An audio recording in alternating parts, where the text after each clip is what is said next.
শুভ দুপুর বন্ধুরা, আমি বন্ধুরা সাগরিকা। দেখুন, গরম গরম ভাত রয়েছে আজকের মেনুতে। অন্যরকমভাবেই রান্নাবান্না করেছি।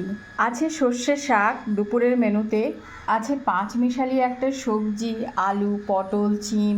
শীতকাল মানে তো সবজির বাহার একেবারে রং বেরঙের। আর বর্তমানে কিন্তু সবজির দাম খুব একটা সস্তা হয়নি। তো যাই হোক, এই মিক্স সবজিটা করেছি। কালকে তো শনিবার নিরামিষ। আর যেটা আমার নেমন্তন্ন ছিল পাশে, কালকে বার্থডে ছিল একটা, সেখানে গিয়েছিলাম।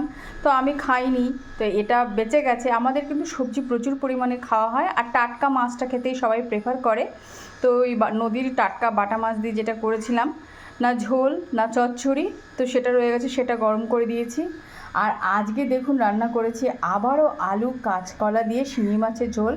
কারণ শ্বশুরমশাইয়ের শরীরটা খুবই খারাপ। আর দেখুন, তেল মশলা তো খাওয়া ঠিক না, আমি কিন্তু খুবই কম পরিমাণে তেল মশলা দিয়ে রান্না করেছি, কিন্তু খেতে অসাধারণ হয়েছে গাইস। আর শেষ পাতে রয়েছে দেখুন, এটা হচ্ছে লালমোহন, মিষ্টি দই আর পাকা আম। অসময়ে পাকা আম। কর্তামশাই এলে, অর্থাৎ আমার হাজব্যান্ড এলে পরে ভালো করে কেটে দেব। তো আজকের দুপুরের মেনু আমাদের এটাই ছিল। একেবারে মানে অসাধারণ। আমটার জন্য কিন্তু একেবারে স্পেশাল হয়ে গেছে। আমটা একদম টাটকা তাজাভাবে কেটে দেব।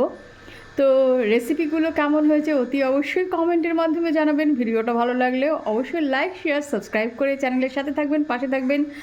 আজ এই পর্যন্তই। আবারও দেখা হচ্ছে কোনো রেসিপির মাধ্যমে কিংবা কোনো মিনি ব্লগের মাধ্যমে। টাটা। সকলে খুব ভালো থাকবেন, ভালো ভালো খাবার খাবেন আর সুস্বাস্থ্যকর থাকবেন।